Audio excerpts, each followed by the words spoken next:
سر یہ جو امریکہ سمجھتا ہے کہ پاکستان جو ہے وہ تو سمجھتے ہیں نا کہ ڈبل گیم کرتا رہا ہے. آج بھی سیکٹری بلنکن نے یہ کہا ہے. تو یہ پاکستان کے لیے تو کوئی مشکل نہیں ہوگی کیونکہ ہماری جو لیڈرشپ ہے وہ تو تیار نہیں ہے امریکہ کے ساتھ اس طرح انگیج کرنے کے لیے. ہماری لیڈرشپ سے مراد عمران خان ہے. عمران خان صاحب تو اس بات میں پھنس گئے کہ جی مجھے تو کال ہی نہیں آئی بائیڈن سے اور مجھے ساتھ تو انگیج ہی نہیں کر رہے. تو آپ کیا سمجھتے ہیں کہ جو آج وہ سیکٹری بلنکن ہے, سیکٹری آف اسٹیٹ نے یہ کہا ہے کہ جی ہم ری اسیس کریں گے پاکستان اور امریکہ کے تعلقات, تو آپ کیا سمجھتے ہیں کہ, اور پاکستان یہ کہہ رہے ہیں کہ ہم ریجنل اور انٹرنیشنل سپورٹ کے ساتھ طالبان کو ریکگنائز کریں گے, ہم دنیا کی سپورٹ کے ساتھ ریکگنائز کر رہے ہیں, دنیا ہمارے کردار کو ریکگنائز کرنا چاہ رہی ہے, ری اسیس کرنا چاہیے, آپ اس چیز کو کیسے دیکھتے ہیں؟ دیکھیں جی, اس چیز کو تو میں براڈر جو ہے کانٹیکس میں دیکھتا ہوں. میں یہ سمجھتا ہوں کہ پاکستان جو ہے وہ ایک دلدل میں پھنسنے جا رہا ہے سلولی بٹ شیورلی. اس کی وجہ یہ ہے کہ پاکستان اس وقت جو ہے وہ چین کے طالبان کے ایشوز پہ, چین کے ایجنڈے پہ کام کر رہا ہے. اور ظاہر ہے پاکستان میں جو پالیسی میکر ہیں یا ڈیسیجن میکر ہیں وہ وائز لوگ ہیں. اب یہ بات نہیں کہ ان کو سامنے دیوار پہ لکھا ہوا نظر نہیں آ رہا کہ طالبان کون ہیں, ہماری ان کے ساتھ کیا ڈیلنگ ہے, اور کیا ہمیں انٹرنیشنل کمیونٹی کو ایک طرف کر کے تو ایک آدھ ملک کے کہنے پہ یا ایک آدھ کسی قوت کے بھی آپ پہ اس طرح کا پوسچر اختیار کرنا بھی چاہیے یا نہیں. یہ کوئی پاکستان کی وزارت خارجہ میں بڑے ایکسپیرینس قسم کے لوگ بیٹھے ہوئے ہیں اور ان کو پتہ ہے اس کا ری ایکشن کیا ہوگا. اب یہ جو بات امریکہ کہہ رہا ہے, یہ دیکھیں آج سے نہیں بلکہ یہ 3 مہینے پہلے طالبان کی یہ جو ٹیک اوور سے یا امریکی انخلا سے 3 مہینے پہلے سے یہ باتیں چل رہی ہیں, جس کی ٹیون سیٹ کی تھی ایکچولی پریزیڈنٹ ٹرمپ نے, جس میں اس نے یہ کہا تھا کہ ہم نے پاکستان کو 15 بلین سے زائد پیسے دیے اور اس کے جواب میں ہمیں دھوکہ اور ڈبل سپیک کے علاوہ کچھ نہیں ملا.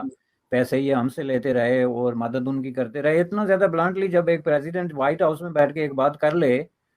تو اس کو اتنا لائٹ نہیں لیا جا سکتا, چونکہ وہ اس کی اپنی جو پرسنالٹی ٹریٹ اپنی جگہ پہ ہے, لیکن at least he was representing people of America at that point of time. تو اس کو آگے لے کے آگے بڑھا جا رہا ہے. اب امریکہ کے اندر ایک سخت قسم کی ڈویژن ہو گئی ہے, یہ میں آپ کو بتا دوں. اور وہ رائے عامہ میں جو ڈویژن ہوتی ہے, امریکی سیاستدان رائے عامہ کو اگنور نہیں کر سکتے, کیونکہ امریکہ جو ہے وہ پاکستان نہیں ہے کہ عوام کہیں پیٹیں, ہڑتالیں کریں, جھنڈے اٹھائیں, بھوک ہڑتالیں کریں, کیمپ لگائیں, لیکن حکمرانوں نے اپنی روش برقرار رکھنی ہوتی ہے. یہ امریکہ یا کسی بھی ڈیموکریسی میں فار دیٹ پرپز پاسبل نہیں ہوتا, کیونکہ عموماً سیاستدان بہت اوور سینسٹیو ہوتے ہیں عوام کی رائے کے بارے میں. اب وہاں پہ رائے 2 قسم کی جو سامنے آئی وہ بڑی خوفناک ہے. ایک جو ہمارے ہاں ڈسکس نہیں ہو رہی کہ اس وقت یونائٹڈ اسٹیٹ آف امریکہ اور ویسٹ میں جو کرسچن فنڈامنٹلسٹ ہے, یا یوں سمجھ لیں کہ جو شدت پسند ہے, ایکسٹریمسٹ ہے, چلو کرسچن کا لفظ ہٹا دیں, جو وائٹ سپرامسسٹ ایکسٹریمسٹ یا اس طرح کے گروپس ہیں, وہ اس وقت طالبان کے حق میں تالیاں بجا رہے ہیں. اگر آپ ان کی جو ویب سائٹس ہیں اور ان کے فورمز ہیں, ان پہ جو ڈسکشنز ہو رہی ہیں اس پہ دیکھیں تو وہ ان کو مختلف طریقوں سے اپریشیٹ کر رہے ہیں کہ ان کے ہمیں بھی طریقے سیکھنے چاہیے کہ انہوں نے کس طریقے سے یہ ساری جدوجہد کی اور کس طرح قبضہ کیا. یعنی یہ آپ یوں سمجھ لیں کہ فنڈامنٹلزم کا ایک نیا ملاپ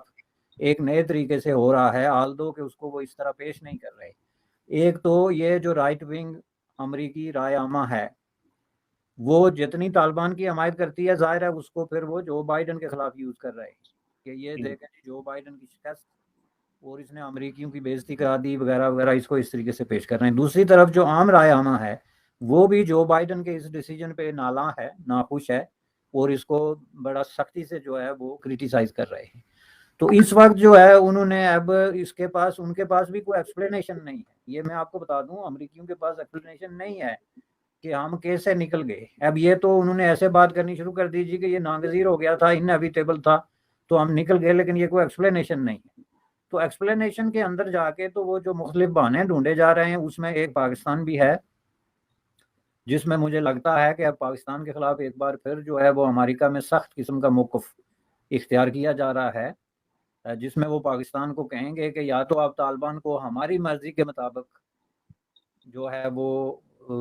عمل کرنے پہ مجبور کریں, یا پھر جو ہے آپ بھی تیار ہو جائیں کہ ہم آپ کے خلاف بھی جو کچھ کر سکتے ہیں